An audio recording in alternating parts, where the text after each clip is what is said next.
This week on Extracts, and I would have gotten away with it too if it wasn't for those meddling spacemen and their FBI agents. It's the Scooby-Doo Villain episode.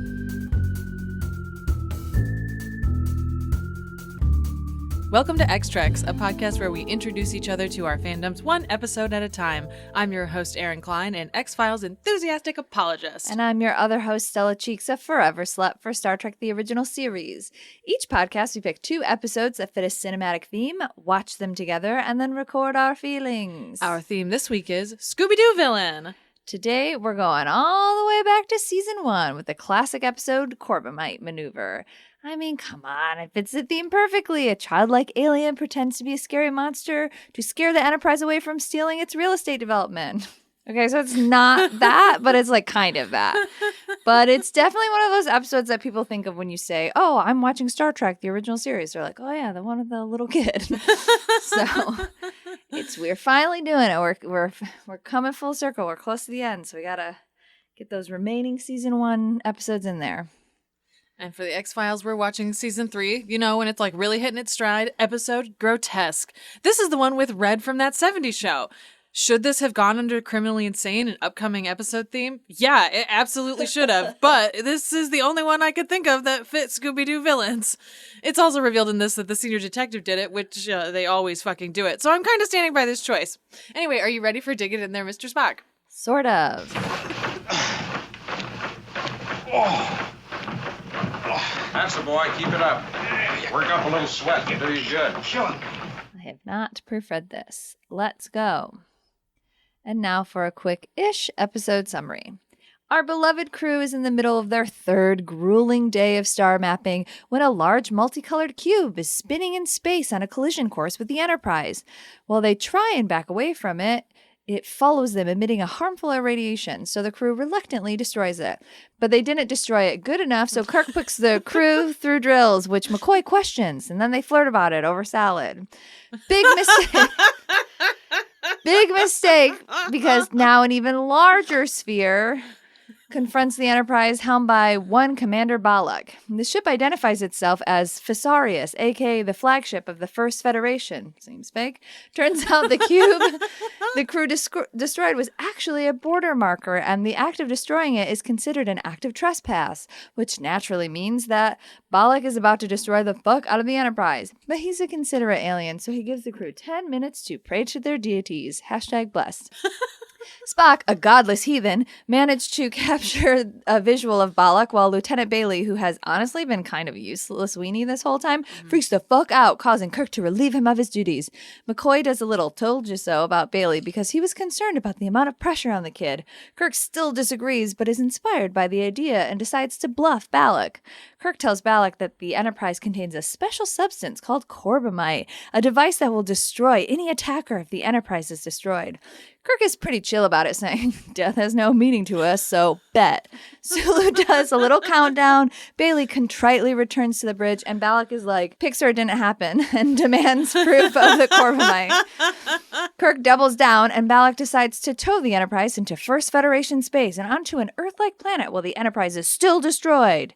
Balak is like, don't be alarmed by how small this ship is, though. It's like super powerful, so no funny business. And Kirk is like, can't bullshit a bullshitter. So the Enterprise breaks free and does it just barely. Fortunately, while the Enterprise didn't blow up, the destruction of the tractor beam messed that little ship up but good. And wouldn't you know it, that little ship is putting out a distress call that the Fesarius is not responding to.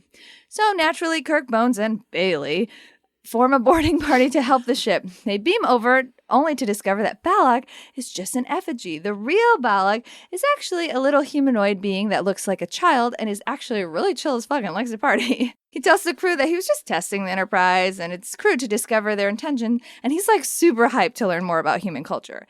But, you know, he's all alone on his little ship, so he asks for one of their crew members to stay behind and learn. Shockingly, lame-ass Bailey actually volunteers for the job, and the crew gets a little tour. The end. What did you think? A little tour. Yeah, it's just a little tour. What did you think of this episode? I actually quite liked it. I was a little surprised by how much I liked it. Classic app. Yeah, it was good. I enjoyed a lot of the film choices that were made. It had great cinematography. Yeah, they make a lot more choices and risks in the first episode. So this was the third episode filmed. So, like, even though they air all crazy out of order, I think it's like the 10th episode premiered. It's like the 3rd episode they filmed. So, like, they're making a lot of choices still. Yeah. It was weird to see Uhura in yellow. I didn't like it. Yeah, so obviously we've watched the Menagerie, which has clips from the pilot, but if you'll recall, the pilot, they have completely different uniforms. So again, 3rd episode, this is them still testing out uniforms, and I think this is technically Uhura's first filmed episode. Oh, okay. So I think they put her in the yellow, and then honestly, I think they changed it because if you watch the episode, there's only one bridge crew member that is in red, and like Scotty's there okay. Too, I think? Well, no, like Spock and McCoy are in blue, and they're on the bridge quite a bit. And then Scotty's there a little bit, and then there's one crew member in red, but like it is a lot of yellow. And I think visually they were like, we got to break up the ship. For the Technicolor alone, they needed more color to be on the bridge consistently, I think. And the yellow, like she doesn't look bad in it, but like she definitely looks better in the red. It's a good call to put her in the red. To have changed it, I totally agree with that. Yeah, I liked it. I thought it was good. I recognize the name of it. I don't know why, though. Because it's famous. Okay, well, that makes sense. It's not really like a reference to anything, I don't think. Looking at Bobby. So they actually pull this bit again in an episode that we've seen already. Oh, that's right. What's it? The Deadly Years? I want to say.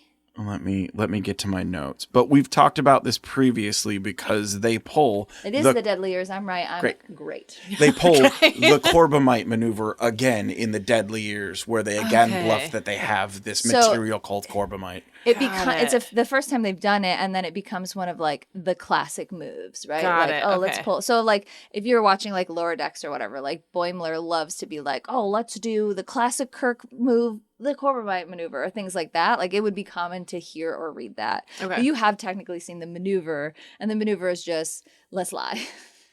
Cool. All right, that does make sense because I was like, I couldn't tell if maybe it was from the collision course, like if I was recognizing it from that, but I knew that. Okay. Yeah, and also like again, this is a very famous episode of Star Trek. It is one that people constantly think about. Like if you know, I didn't list all of the like reviews or whatever, but it's constant. Like Zach Hanlon gives it an A. Like it's on people's like top 10s or like don't skip episodes. Like it is a classic episode. And because, you know, obviously we talk about all the time how Star Trek is like spoofed, referenced, whatever, like it would not be out of line to have heard it somewhere else in pop culture. Yeah.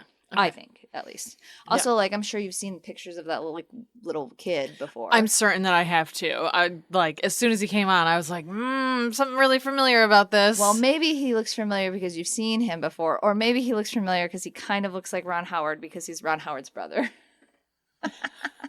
It's not what I was thinking, but that's good to know. It's not his voice, obviously. Somebody else is doing his voice. Walker Edmonston is doing his voice, but that is a 7-year-old Clint Howard with truly like epic eyebrows for a kid. Yeah, for real. Those his real eyebrows? That I don't know. I mean, they're red. They're little redheads, right? The Howards. They wanted Clint Howard, the child, to shave his head for this role, and Clint and Clint's dad said no. So I'm guessing those are fake eyebrows. Yeah. But yeah, I mean, they put him in a bald cap. But I mean, it totally works. Like, and he does, like, even though there's a voiceover, like, the voiceover matches the lips, like, he does a good job acting in it. Yeah, being like, here's some, imbibe with me, my friends. Like, he definitely gives vibes of, like, a child that was turned into a vampire and is actually like 100 years old, but is stuck in a child's vampire body. You know what I mean? Like that's the vibe he's giving. So good job, Clint Howard. Fantastic work, Clint Howard. I liked the very Wizard of Oz feeling of it. That like, especially the time that it aired, that would be very like recognizable to people. It works. It's funny that he looks like a traditional gray, that he's like in that same shape and sort of greenish colored. I thought it worked really well, actually. Yeah. And he even references it. He's like, well, I had to show you the other alien because if I showed you me, you'd be like, okay, whatever, little kid. Because he has some knowledge of humanity because he makes a reference to like Jekyll and Hyde and, you know, at least knows a little bit about the culture. So it's like, you know, that's why he pulls his like Scooby-Doo-ness. Mm-hmm. I can't totally tell if the big ship is real or if it's a projection, and because he's like, I'm just this one guy on a little ship. So I think he's in the real ship. Yeah. And the big one's like a projection. That's kind of what I assumed. As soon as as soon as he said, "Don't be deceived by the smallness of this ship," I was like, it's "So be very deceived." Powerful. It's a very powerful ship. Obviously, we're watching the remastered stuff, but the original one, the big ship was made out of a bunch of ping pong balls, which is why it's got that like sphere. I wondered when we were watching it. I wonder if I can find a picture of it. I'm sure I can. Ping pong ball ship Star Trek. Oh yeah, it looks way more like this is like up close. It looks way more like ping pong balls. Yes, it still works though. Yeah, no, it absolutely works. Like constraints, creativity, et cetera, but like it definitely works. Also, a real model is always going to be at least a little bit convincing because it looks real, like real stuff. Yeah. Mm-hmm. Yeah. So they filmed the pilot that they decided not to use because they didn't like the actor that was playing Pike. And then they filmed the pilot that we haven't watched yet that was the like real pilot. And then this was the third episode film, but like second of the actual series that they were going to use. So like this is the first episode with Uhura. This is the first episode with McCoy. This is the first episode with Rand. But again, obviously McCoy had already been seen because they did Man Trap and they didn't play this one till 10. They filmed it all crazy. Mm-hmm. But like, yeah, this is like one of the first episodes. And Spock is one of the only characters that was in the original pilot. Mm-hmm. So he's had a little character development. Like there's that line where he talks about how his mom is an Earth woman. In the original Cage, he says something like, an ancestor of mine is from Earth. It's like, okay, that's your mom, but okay, all right, whatever, drama. Sure, whatever drama. This I can see how this would be a good introduction to McCoy. He was being very Southern Dr. Sassy. Yeah, and I'm a doctor, not a whatever. Yeah, that's definitely like the first time. Obviously, it's not in the exact cadence, but it's the first time that like sort of phrase is used. I think it establishes him and Kirk's relationship. Yes. Mm-hmm. Like the camaraderie that they have, and like also McCoy being like, you got to take care of yourself too, Captain. Yeah, for real. If I responded to every light that went off, I'd just be down here talking to myself while he's talking to himself. Yeah. And I do love too that it establishes that he is one of the only people on the crew that can and does say like, you're wrong. Yeah, I like that a lot. I like that he is very clear in this also, like, I'm allowed to check you in a way that, like, even Spock is not really. Yeah. Like, because there's also that scene where they're flirting, Spock and Kirk, and he's... Yeah, this is, like, the preliminary... That was very much, like, Spock being like, do I have a crush? Yeah, it was... I liked that he's like, well, why are you even fucking asking me? And he said, it's my emotional support, something like that. Kirk did. Your answer is my emotional support. And it was just like, oh, this is just the cutest Spock shit. was like trying not to smile. Like, it's like, my human half is really into this, actually. Actually, I think my mom would approve. Consider herself very lucky. I'm just looking. I think, speaking of like Spock and making choices, like in the original script, there was like, he was supposed to have a big response to seeing Balak. And then the director was like, that doesn't feel right. Why don't you like tone it down? And so that's kind of where like the fascinating came from, which becomes like one of his signature lines. And so again, this is so early that because if you remember in the scenes you've seen from The Cage, like he was smiling sometimes. So this is him and the director's like really starting to figure out like, what does it mean to be a Vulcan who doesn't have emotions? Because there was that like one line or exchange where Bailey was like, actually, I wasn't scared. It's just like humans have adrenaline or whatever. And Spock was like, seems inconvenient. Have you considered getting that removed? Like, oh, cunty. Okay. And then Sulu was like, dumbass. I love Sulu in this. I love that Sulu is so competent that he could run both of those stations by him fucking self. Both jobs and not complaining about it. Yeah, right. He's not even like, hey, Kirk, did you notice? And so he looks really good in this episode. He looks great in this episode. Spock looks really cunty in this episode. Kirk looks like real hot because he's just like, shirtless, walking about. Working out, covered in sweat. You can see that that's early stuff too, that they're like, how do we make Shatner the sex symbol on this show? 100%. Not realizing everybody's going to be like, what about the one with the ears? Actually, that's what we want.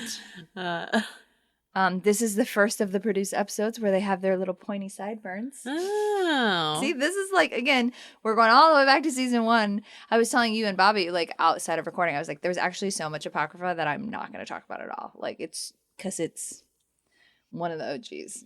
So there's more. You can Google it yourself. Or you can look at some of the notes. Or maybe, I don't know, do a little research. Or do your own fucking research. Just kidding. Yeah, I mean, I think this episode really shows everybody's characters. Again, everybody's still figuring it out, but like Scotty's got like good stuff where he's like, hey, blah blah blah blah, techno babble. Like Uhura is chill and calm under pressure. Doing She's her job. exhausted too. I like that she's really communicating like, this is fucking exhausting. We've been up for like 4 days. It's really hard. Well, I don't think they've been up for 4 days. They've just been doing a repetitive task for several days. Yes. Well, at that point that she's like physically exhausted, they say they've been up for like 18 hours past. Yeah. So I think that she did a good job of communicating that physically, even in the background. Which again, as her introduction, like, great, excellent. That's exactly what her character is like going forward too. We do get an unfortunate, like, we've talked about the tragedy and stuff of Yeoman Rand or whatever, but this is like her first episode, and then we see her being hella competent and good at her job. Like, she's like, oh, we're all about to die. Here's a cup of coffee just in case you need this to like save us from dying. And like the replicators are out, I think, and they're like, how'd you get coffee? And she was like, I just made it. I'm not fucking stupid, actually. But then, we get that unfortunate line from Kirk to McCoy where he's like, damn the woman or the person who gave me a female yeoman, and which like sucks. And they're all setting up the like, well, they won't, they have Yeoman Rand and Captain Kirk, et cetera, which we've said before, like, we're happy it doesn't happen in the show. It does suck the circumstances under why it didn't happen. But also we get the line that you kind of did a little dance for where he was like, I already have one woman to worry about. Her name's Enterprise. My favorite of all the ships. I was so excited about it. The ship. It's the best. Yeah, so we're like, this really is establishing people as characters. Also, I think one of the most important through lines of the whole episode is how many times Kirk repeatedly is like, the mission is learning about people. Like, the mission is making contact with people. The mission is not to be scared. The mission is to learn and grow and like expand our knowledge and share our knowledge. Like, even though, there was some threatened violence and they did have to destroy the cube, which they didn't want to do. They were like, well, we actually don't have a choice. This is killing us, right? Like, I do love that it isn't just shoot 'em up. Like, again, early episode, Kirk establishing what this show is about acceptance and exploration. Yeah, absolutely. Which rules. It's great. Any other thoughts? I liked a lot of the long shots. I said that already. There was a lot of looking. In this episode, which Gotta seems, fill time. Yeah, you gotta fill time, and also just feels very Star Trek in many ways too. It's just like staring out the window. Everybody's looking at the thing. Here's a lot of shots of the cube. Like, even despite cube. maybe because of that, I enjoyed a lot of it. I loved Tension builders. Yeah, it was effective. I think that's why I didn't like mind it at all. It was just there was quite a lot of that in this episode. Just quite a bit of it. I thought that the sets looked great, or the set of his ship I really liked. I thought they did a good job of making it both like feel intimate and small, which obviously it needed to because of who was inhabiting it, but it also felt alien. It didn't feel like something that humans would architecturally make, which I really enjoyed. And like early episodes, like you're saying, they're taking a lot more risks. You can see that inside of this. They have, leeway or whatever. Right, exactly. Yeah. I loved the poker stuff. I thought that it was really good. I thought it was really well done. It's very like Cowboy, right? It's Yeah. very like setting up Kirk as like the risk taker. Right. The, like, he doesn't crack under pressure, especially juxtaposed against Bailey, who's like, ah! Yeah. Yeah. That was the other thing. I just kept writing down, shut the fuck up, Mr. Bailey, and get fucked, Mr. Bailey. I just hate, you're supposed to hate this character. He does have character growth, though. Yeah, totally. By By the end, he does willingly go on this like ambassador mission where he's just going to be with this and he comes child. back to the bridge of his own volition and is like, I would like to be reinstated. Yeah. Like, he does show character growth. So Yeah. he's not just The worst. useless. Yeah, that's but true. He's yeah, not he just is the annoying. worst. He's got like, you won't understand this reference, Bobby will, and other listeners will. He's got like proto Barkley vibes a little bit. less incelly, I guess. Less incelly and like toned down Yeah. nerves. But again, it's this person doesn't necessarily fit here in Starfleet on this bridge. Yeah. There's a notorious character in TNG named Barkley, and everybody calls him Lieutenant Broccoli. And he's like a loser with like bad anxiety, and everybody's like, he has a holodeck addiction. Like, yeah. they call it that in the show. He has a holodeck addiction. He literally makes Interesting. like the crew his friends in the holodeck because he's such a fucking loser. Wow. And he has like big, like, how did this person survive Starfleet Academy energy? And like, they honestly bring him back way too much. They could have done one episode with him and addressed the holodeck thing and then never had him back. But he is an interesting character where they're like trying to have like sympathy for him. But at the end of the day, sometimes you're like, he is just creepy. Yeah. But yeah, he does kind of, Bailey gives me like proto Barkley vibes a little bit. Yeah. He was used effectively. Again, Yeah. it's not like by the end of the episode, it was like, I'm so annoyed that this guy was here. It was like, okay, I understand exactly why he was being used the way that he was. Well, and I think literally because McCoy says it, why do I keep calling him McCoy? Bones. I guess he doesn't really get called Bones that much in this episode. Says it where he's like, I think you pushed him too soon. I think you promoted him too soon. I think you are projecting onto him. You see yourself in him, but he's not you. Like, there is but one Jim Kirk. And like, you can't, for better or worse, you can't think everybody is going to live up to your expectations or Your excellence. your excellence. Yeah, like you are. So it is also establishing that Kirk is, I mean, he's the youngest, at this point at least, he's the youngest fleet captain. You know, he's he's exceptional, you know? Right, exactly. And he expects his crew to be exceptional. So like when he has them run the test and they get 94%. 94% is an A. It's not even an A minus. But he was like, let's shoot for 100. And Spock was like, agreed. Actually, yes, correct. Yep, I liked it. I liked how cunty Spock was in this. Yeah, I can see now that, like, I'm glad you told me that it was filmed so early because Yeah. you can totally see it. Yeah, I do also really like that exchange where, you know, Kirk is like, help me come up with something or whatever. And Spock is like, in chess, sometimes you just are fucked. And Kirk is like super unsatisfied with that answer. Spock is disappointed in himself for that answer. And I do like seeing him early on being very rigid in his thinking and being very classic Vulcan, because later on we obviously see him get really creative, tap into that humanity more, et cetera, et cetera. Again, a running thing in Star Trek, like when you see all Vulcan ships or something, like frequently saved by messy humans because humans are like, we can think outside of logic. And so I like the idea of early Spock being like, sometimes you just are fucked. and then Kirk being like, not good enough. Because that is also character growth you'll see from Spock. Yeah. Yeah, I enjoyed it. I could see why it's a don't skip in a classic episode. Yeah. It makes a lot of sense. That just made me, the whole spiel made me think of, this is spoiler for Wrath of Khan, you're not going to remember, but no, it's not Wrath of Khan, it's Undiscovered Country with Kim Cattrall, when she's like, you lied, and he's like, I implied. Like, that's character growth, baby. She's a Vulcan in it. It's wild.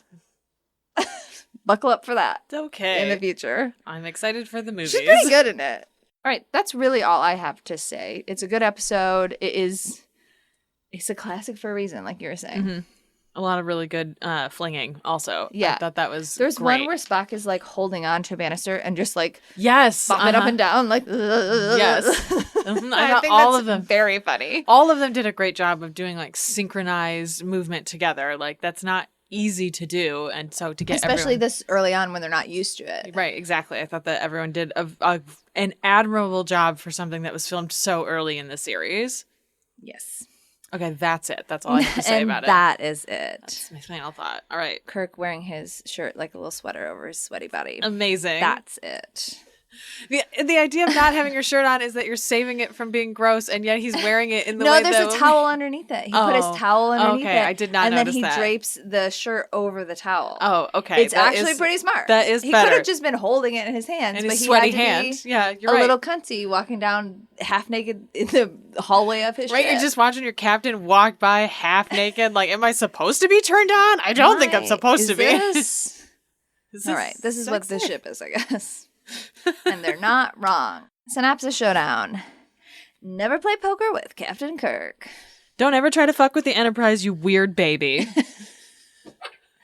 You weird baby. This really, I think, inspired casting to be like, we want it to be familiar but different. What's a good reveal? Let's just get a kid to be an adult. Like, I think it's actually really smart. Yeah, I thought the reveal actually is very good. Yeah. All right. Now for Mulder. How did you get this fucking phone? That's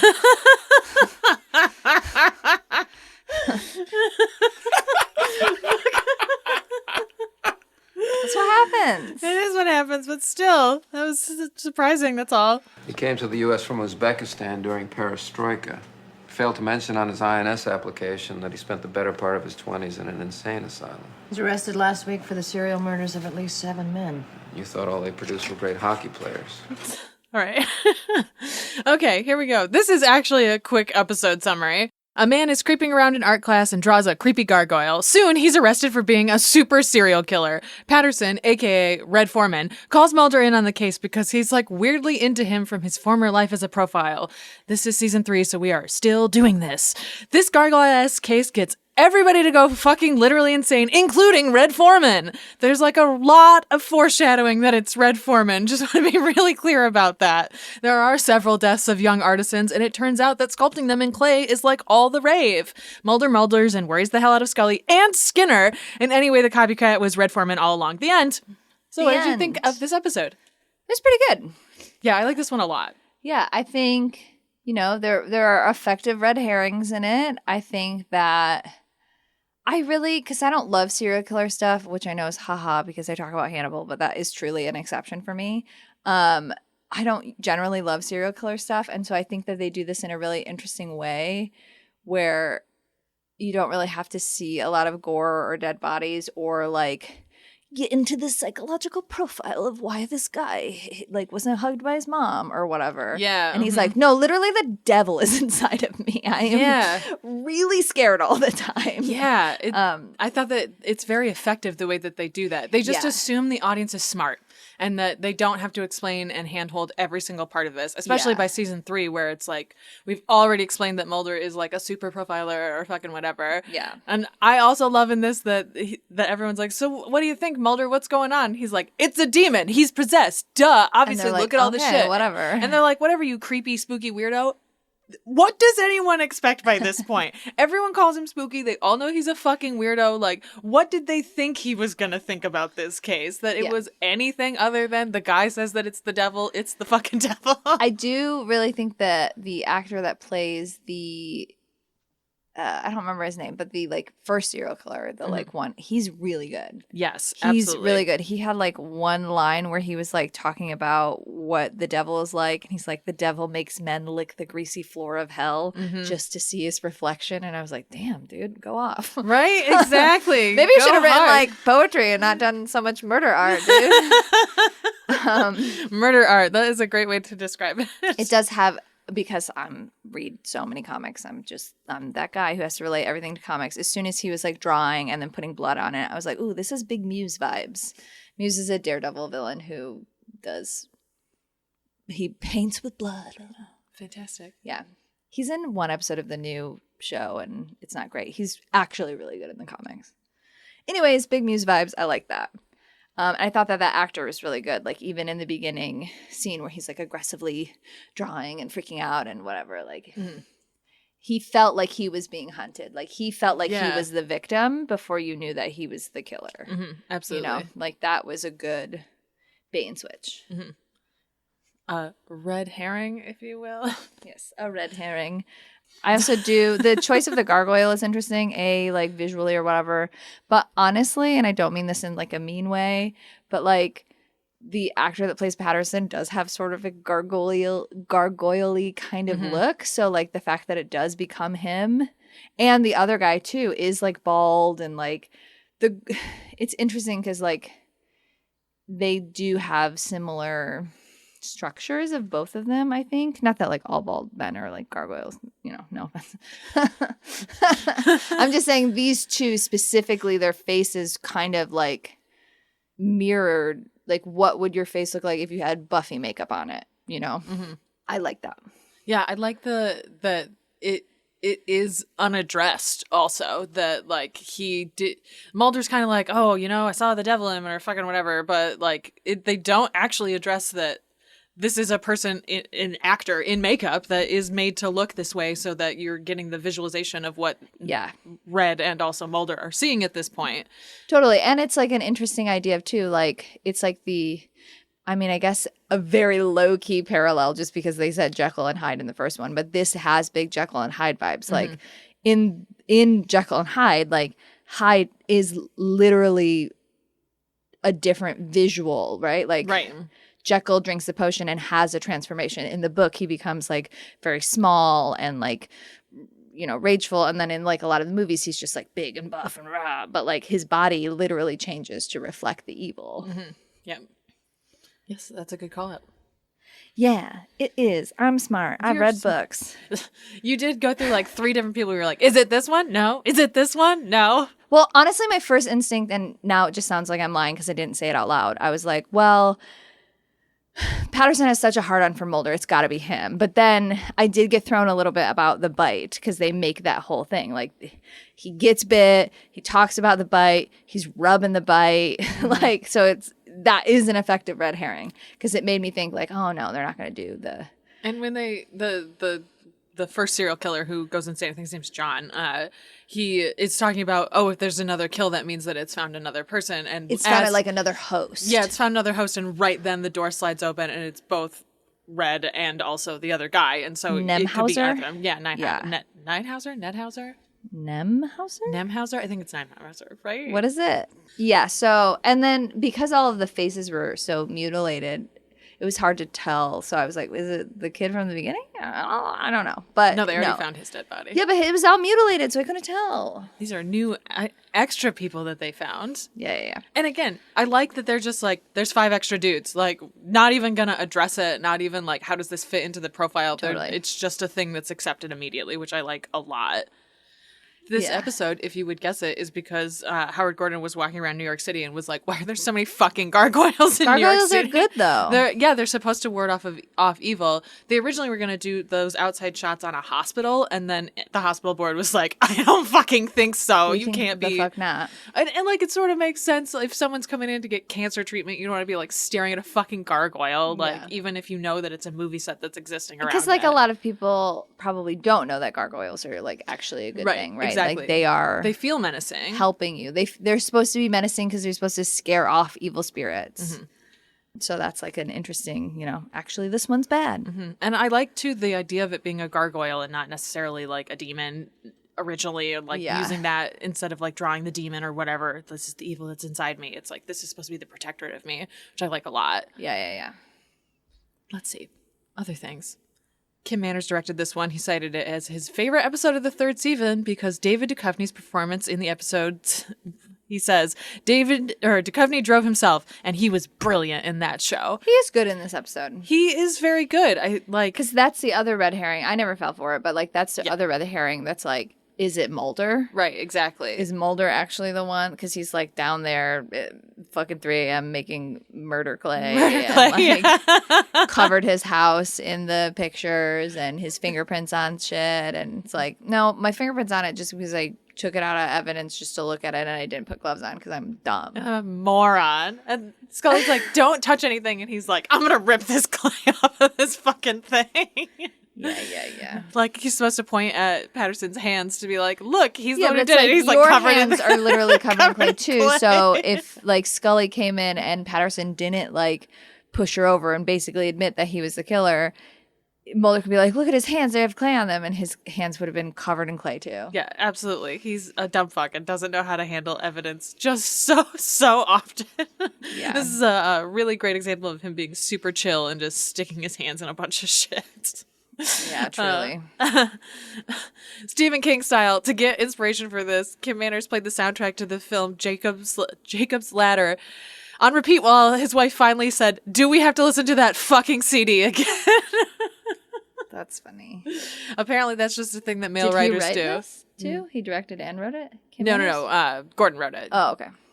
Yeah, Kim Manners was getting the like film style of it, which like I love. A great episode also that like they did a bunch of really Vibes. cool like vibey camera panning shots, and also that shot at the beginning of Scully with the like blood over her face from the projector. Yeah, I in love. that really cunty like maroon suit. Yes, she looks so She looks good. really good in that suit. Yep, she looks fucking fantastic. Why are you dressed like this right now? It's just a Tuesday.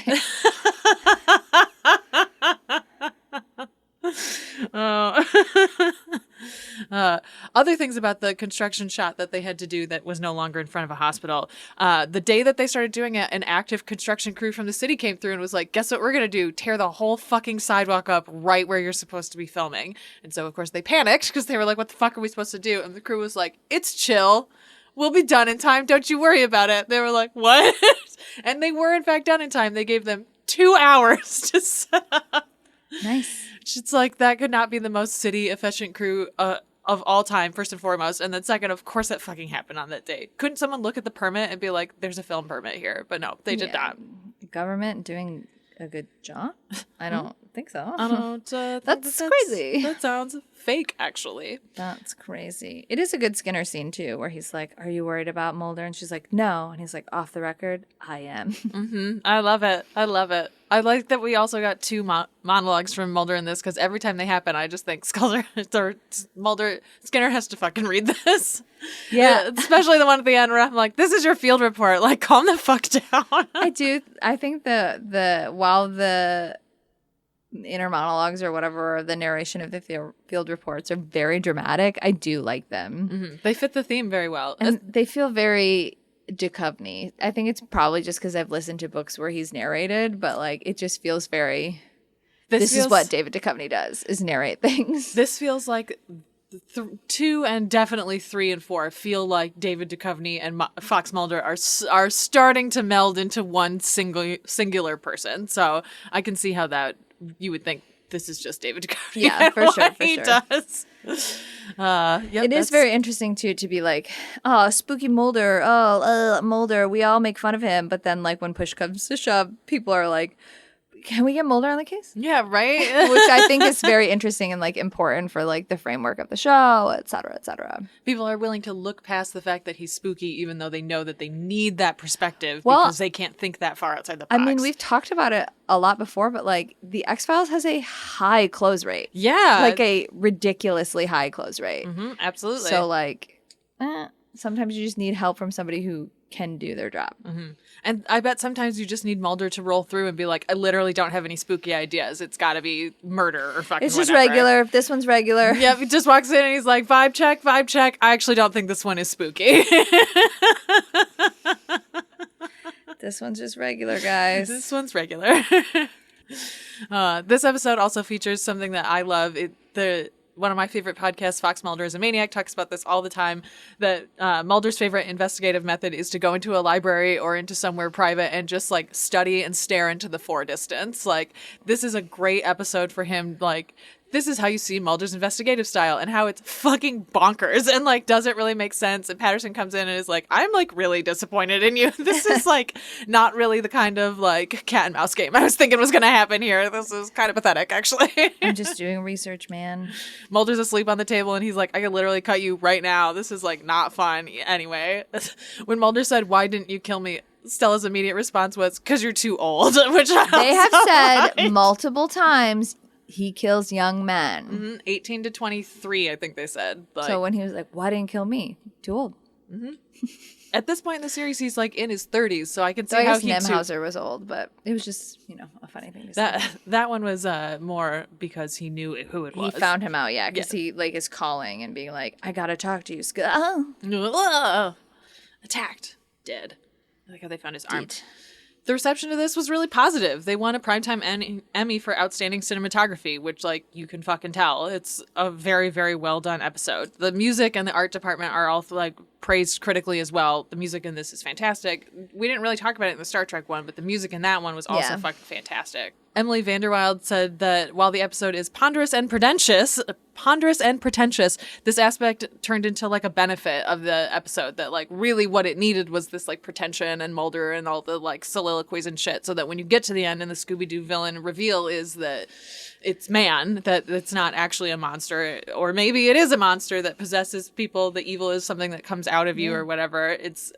I like that they don't actually say. At the end, you see him like screaming in the jail about how he's innocent, but it's like, did this just drive you criminally insane? Yeah, because Mulder was like, you were so into this case, you know, you said you gotta like see the art of the artist.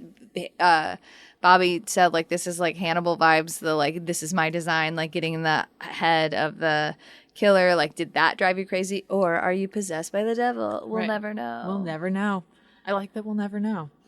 I mean, that is terrifying. Kim Manners, when he moves to Supernatural, plays with that a lot. Like, people get possessed by demons, do horrible stuff, and then have to pay the consequences. But they're like, but I didn't do that. Mm-hmm. Like, I literally didn't do that.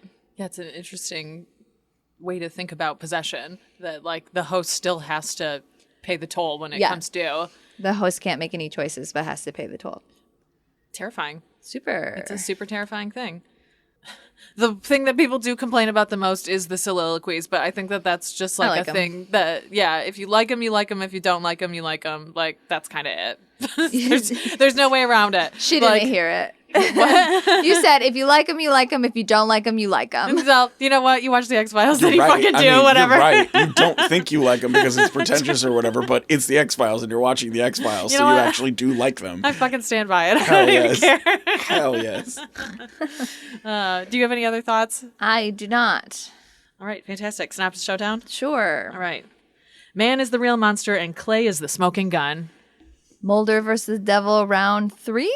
It's hard to tell because it's like we watch things out of order. Is that the whole one? Okay. I know what you are. Well, but that one comes later. Yes, But before this one is the Kalasari one. And I think there's the Devil one that we haven't watched. Mulder versus the Devil. Mm-hmm. It's true. There is like a Scully versus the Devil theme too, but, you know. But this one's Mulder versus the Devil. That's true. You're right. You're right. Are you ready for Deep Throat Mission Logs? Okay. That is the most unenthusiastic anyone's ever been. This is the captain speaking. First Federation vessel is in distress. We're preparing to board it. There are lives at stake. By our standards, alien life. But lives nevertheless. Captain out. Starting with the Corbomite Maneuver. First aired November 10th, 1966. So, like Stell said, early on. Written by Jerry Soule, who also has story credits on Whom Gods Destroys and This Side of Paradise. However, he credits himself as Nathan Butler because he was pissed off that DC Fontana actually did a really good job revising his story script. Sucks to suck, I guess. Directed by Joseph Sargent. He does great in this, and Trek wanted him back, and he said no. Oh. Because he wanted to move away from television, and at the time they asked him back after this, he was already doing TV movies and motion pictures, like Taking of Pelham 123 and Jaws: The Revenge. He was also said to be professionally and personally a good friend of Grace Lee Whitney, so at a certain point it would make sense why he wouldn't want to come back to the show. Yeah. Fair. Originally in an outline called The Danger Zone, Balok was completely different. It was actually an avian race. So like bird people, he was said to be a very pretty bird person, and he actually comes onto the ship pretending to be some lower level of crewmen from their ship to like learn about them or whatever. Still a cool story, did not turn into this. Danger Zone. As Stell mentioned, there's a lot of firsts in this, but I want to like really illustrate how close some of these firsts are. In the final draft of the script, which was dated May 3rd, 1966, Uhura wasn't even in the script. Oh. They added her like pretty much on the floor, like added her character into this episode pretty much as they were shooting. And Bailey is a lot more restrained in that original script ever. Like, there's no big flip out. There's no big, like, emotional conflict there as well. There's a lot of script changes, but we know that becomes a thing because Roddenberry is there on set constantly rewriting anything as it happens anyways. Ruining things for everybody else. Oh, also really funny here, that drink that they have, which Balok refers to as Tranya, that's red grapefruit juice. It's just red grapefruit juice. Little tiny Clint Howard fucking hated grapefruit juice. Oh, no. And on set, he tells a story of, like, I was trying to be an actor and, like, asked them to give me something different so that I could act. And his dad was just like, you're an actor. You can do it. Oh, no. Suck it up, kid. And so 7 now. And so, like, I always really watch that scene where he, like, sips it, because he does grit his teeth through it. Mm-hmm. I thought that it was going to be something Princess Bride style where, like, he was immune to it or whatever. Like, that was why I was like, don't drink. Why would you drink it? Why would you even trust him? Build up that tension and wait for Balok to drink it first. Right. And he looks disgusted. He's just a little kid. Now I know why. This poor little kid was like, can I not? I don't wanna. So as we mentioned, they use this bit again in the Deadly Years next season. Which is the one where everybody gets old. Right. If you remember that I one. do remember that one.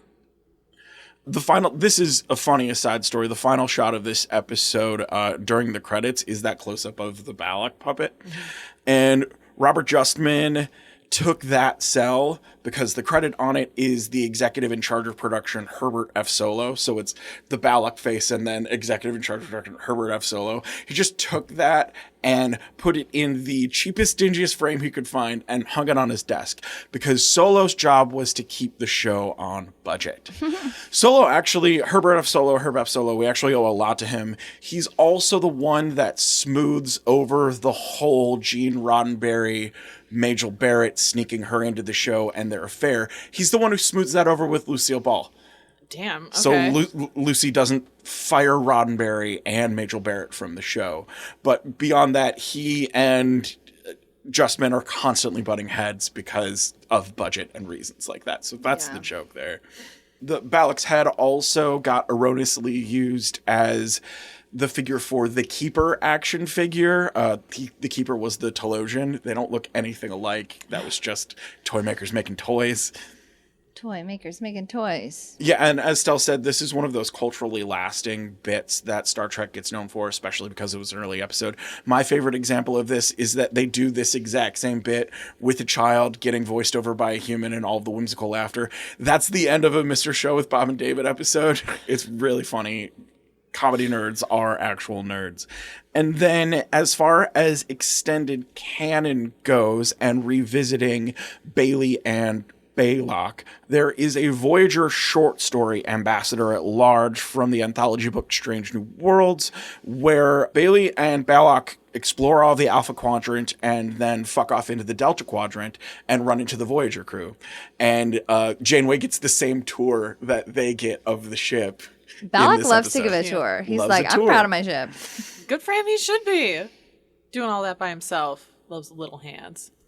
Jumping into some casting stuff, there's not a lot of casting here, but there has been a note in our episodes guide for the past 3 seasons for me to talk about something this episode. You put it in there. I did. Okay. I did. Okay. And that episode is Bobby Talk About TOS Bobby. Oh, yeah. That note's been in there forever. There is a character in Star Trek the original series who is in 15 episodes total, is spoken out many times by many different crewmen as Bobby, has worn every single rank and every single job's uniform, and we have no idea who this background actor is. Wow. That's wild. There are pictures of him in, the commander uniform, engineering, communications, security, all of it. It's really funny. The link I have from the wiki is like every instance where he is referred to as Bobby the character. He's never named in script as Bobby. They just started calling this background character. So I think Uhura does it in this one. This is his first appearance. Just offhand calls him Bobby. And then the other crew in other episodes call that character Bobby as well, whether he's working in the med bay, working the transporter, on the bridge, wherever he is. They've all just agreed to call him Bobby. We have no idea who this actor is. Oh, what? Just disappeared? He was like, I'm going to do Yeah. my 15 episodes and then I'm going to dip to the woods? It's funny because he's kind of... I've noticed this guy before. I can say this because I'm a Bobby as well. It's funny because he's kind of a derpy looking dude. I have this link in the notes, but also it's Bobby. up. It's up on Mem Alpha as well. That guy. Yeah. Okay, yeah. That's him on the bridge in this episode, the beginning of this episode. Oh, And yeah, people I still noticed don't know him. who he is. No, like I saw a Facebook post from as soon as 9 weeks ago. This is still unsolved. Nobody knows who this guy is. That's Wild. crazy. That's so strange. He must have not gone on to do literally anything else. The only other thing people have noticed him in is one episode of the original run of The Twilight Zone as well. And he's uncredited in that too. So it's around the same time period. Interesting. He's so noticeable. Like in that scene where Bailey blows up. Yeah, in he the does end, a good job. Like, ooh, yikes! That's He a was rough one. all over the first season and is talked to on screen by characters so many times. Wild. Bobby. So I could put that note to bed, finally. As our voice of Balok here, as Stell said, that's Walter Edmison. We've talked about him doing uncredited voice work in the past in This Side of Paradise, Amok Time, Friday's Child, and Gamesters of the Triskelion as well. As the voice of Balok's big spooky puppet, that's Ted Cassidy, who we've seen as Ruck in What Little Girls Are Made Of, but that's Lurch from the Addams Family. That's his voice. As Dave Bailey, that's Anthony Call, graduated from Pomfret School, Connecticut in 1958, where not only was he lead actor, but also star quarterback. So, like, he was born to be that kind of douchebag guy. After this, no surprise because of his look, he jumps to soap operas, 24 He's episodes got a soapy look. of The Edge of the Night, and 96 episodes of One Life to Live as Herb Callison. Herb.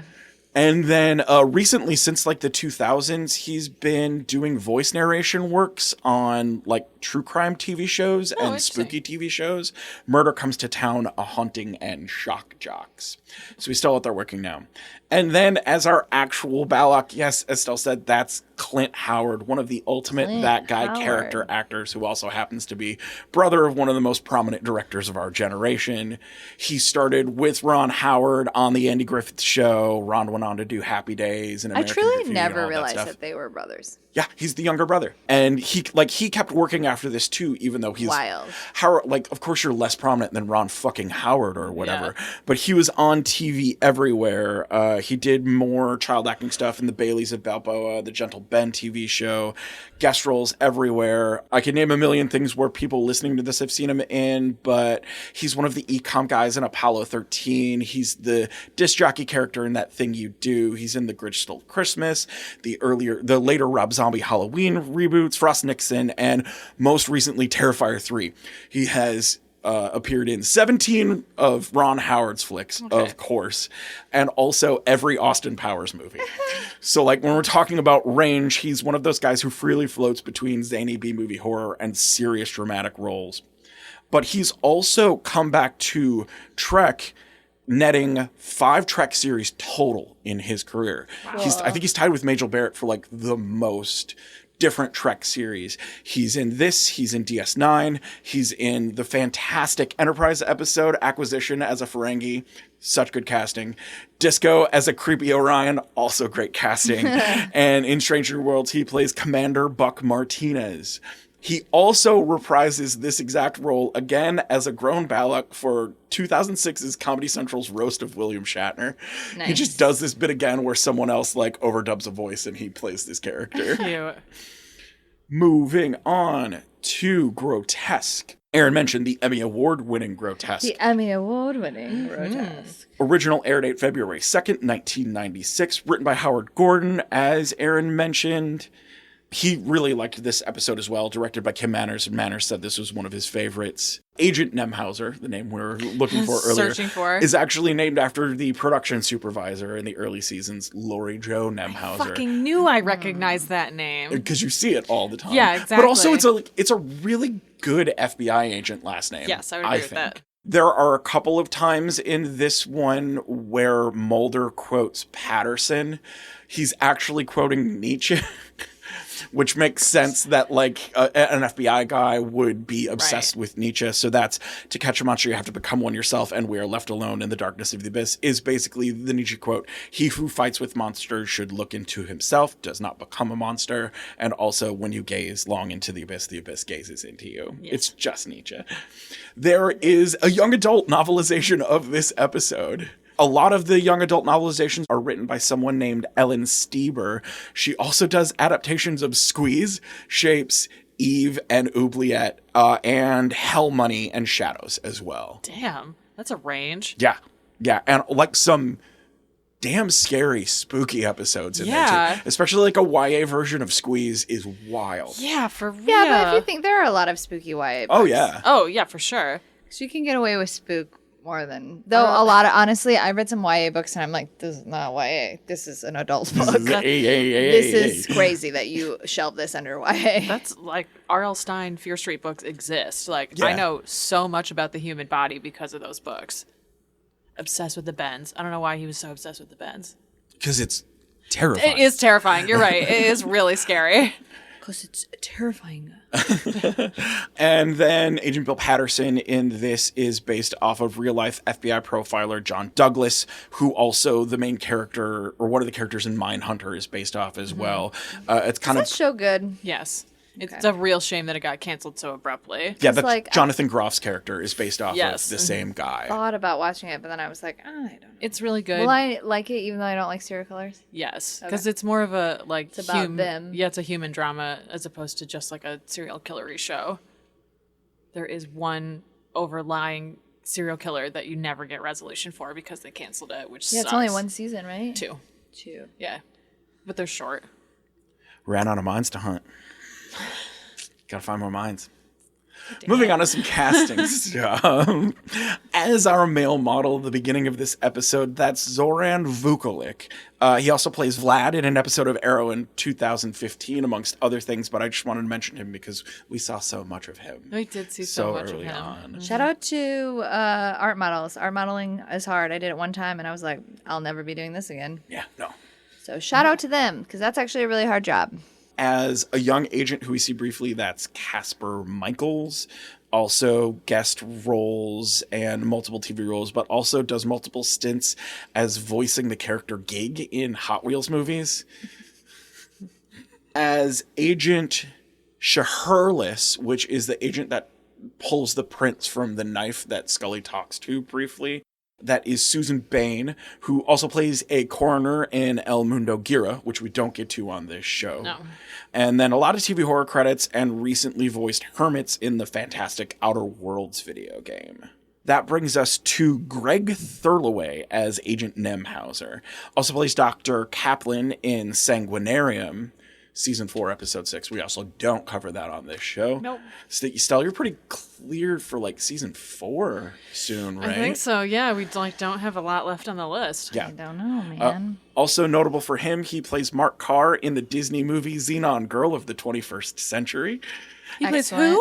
Movie. Mark Carr.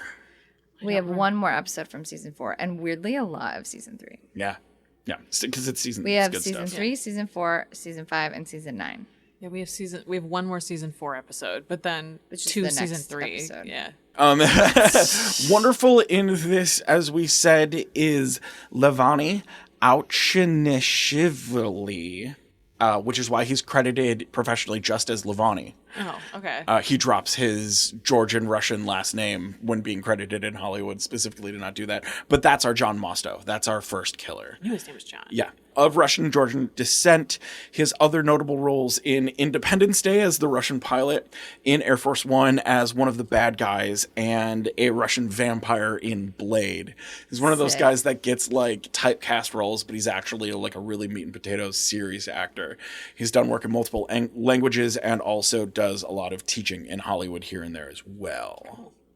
And then the only notable person in this is Kirkwood Smith as our agent Bill Patterson. From getting melted and exploded in RoboCop to being the dad in that 70s show, he's another character actor who's run the gamut of roles and genres.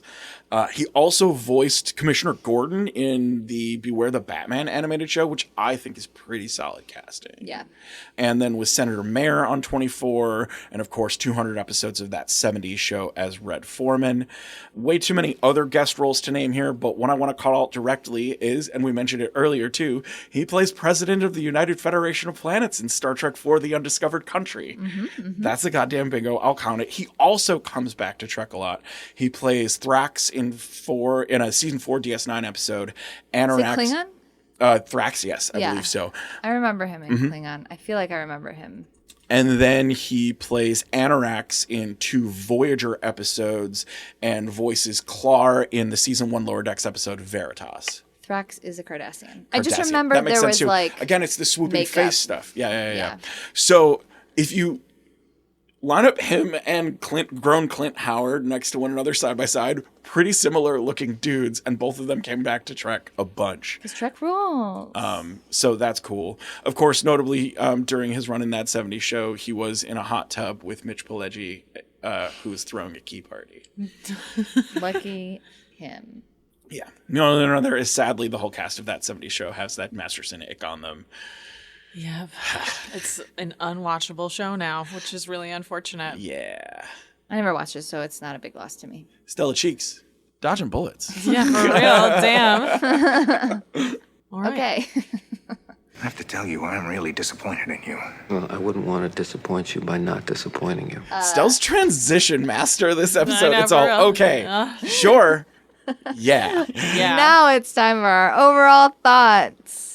How did these episodes tie together? There was an unmasking of a villain. Yes, that's true. There were red herrings. There were Great cinematography. great cinematography. There was both early on in the series. They both have a Jekyll Hyde type thing happening. Sort of. Everybody's looking cunty. Cunty, yes, that's a good one.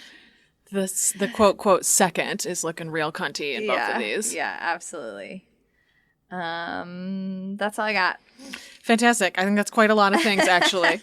You just named a whole ass list of stuff. Considering how themes have been going the past couple of episodes, Yeah. stuck the landing on this one. Yeah, Great job. I would agree with that. There are definitely some themes that we picked during the pandemic that I'm like, I probably should have thought about that more. But this one works. This one, it did surprisingly work. Superfan questionnaire. As a superfan, would this episode be on your must-watch list? Yes, I guess. It's funny because I know it's early, and so I feel like if I watch this chronologically, I probably would be like a firm, absolute yes, but I've just seen so much of Trek now. It's kind of hard to... I don't even know what's on my list at this point. We're so close to the end of the I feel series. like the wording of this question is weird because it's like must-watch list is so narrow to like you specifically. It's not like... I think we've updated this questionnaire to be a little different each season, but like I think this season suffers a little bit because of the question, would you show this episode to a newbie, is actually the best question that we've had, because I think that's sort of the whole point of this podcast, because I feel like absolutely show this episode to a newbie. If I'm sitting down to watch Trek, I don't know if I put this one on. I've been thinking of the question more of like a generalized list of must-watch, not necessarily specific to me. Because if it was specific to me, you'd be pissed. I made it all about me. Well, that's fair. You're the Star Trek slut. That makes sense that you would make it about you. Well, that's how I've been approaching the X-Files one, too. So, whoops. Whoops, that's all right. Different interpretations of questions. Would it be for me? The X-Files one. I quite like this episode. I think it's pretty good. Mulder's good in it. I guess by your definition, yes. By mine, no. Fair. That's fair. I like it, but it's not like top 10 gotta watch. But it kind of does have everything in this one.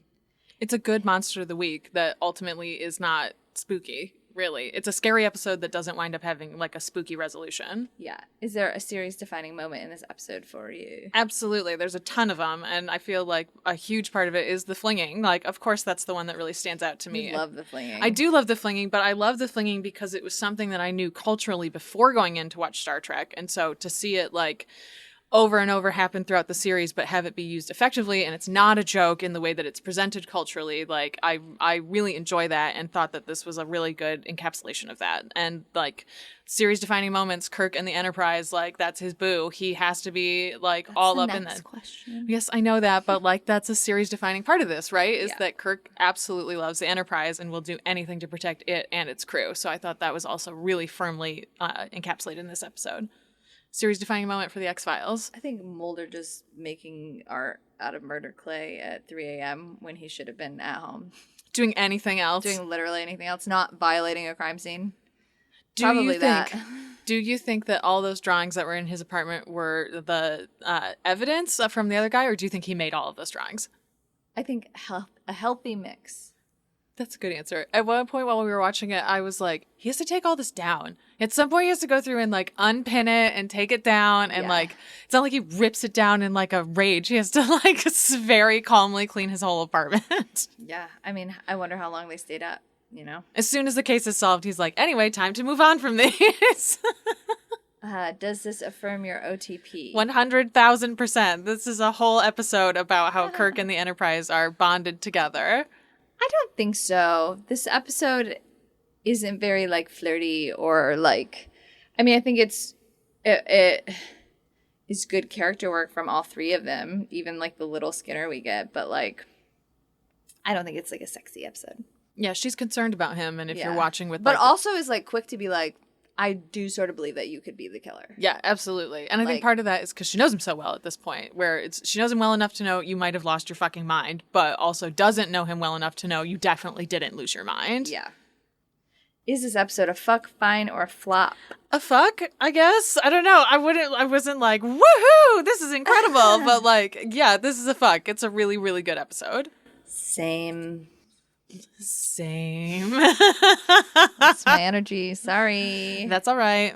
You can find us on the internet. You can follow us at NYD Productions on Instagram and interact with the show using the hashtag XTrexPod. You can find me at NYD Urgency on Instagram. You can find me on Blue Sky, Tumblr, and Instagram at Stella Cheeks. And you can find me on PlayStation Network as a perturbed turtle making Norman Reedus walk in the time travel rain.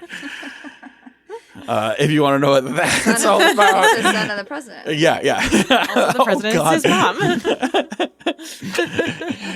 But if you want to get more of what we are listening to, watching, playing with, where we're posting, what we're posting, you can also subscribe to our monthly newsletter at nydproductions.beehive.com. That's nydproductions.beehive.com for updates on things like what we've been listening to, reading, playing, or screaming at the sky or our bodies. You can also email us at xtrexpod@gmail.com with questions or comments. We're getting near the end of our final, like, official season. So if you have overall thoughts of the series or specific questions and comments, hit us up. And if you're looking for fics, I'm sure I can find a fic where they, like, play dress up with each other. Or I can definitely find one where they're playing strip poker. So we have options. Fantastic. Speaking of fic, we have a whole channel for fic like that on our free Discord server. Our Discord server is going to be more important come up as we wrap up this show. That's where we pull a lot of questions and comments and stuff on the fly. So if you're interested in joining that, just tag us on one of the channels or the email address that we named and ask us. It's completely free. Come through. If you want to listen to other content like episode outtakes, extra podcasts like unofficial channels, hold tight, here we go, and access to our script notes, which we referred to here, you can go to our Patreon at patreon.com/NYDProductions, where you can get access to all of that and more for at least $1. And don't forget to subscribe wherever you listen to podcasts and to tell your friends. We find this nerdy shit is better when it's shared. We'll see you next episode for time travel. In the meantime, Believe boldly. Seek truth. ship proudly. X-Trex is created and written by Stella Cheeks, Erin Cline, and Bobby Hoffman, and produced by Bobby Hoffman for NYD Productions. Our show theme is Alien Spy by Ionix, and our show art was made by Jonathan Curtis.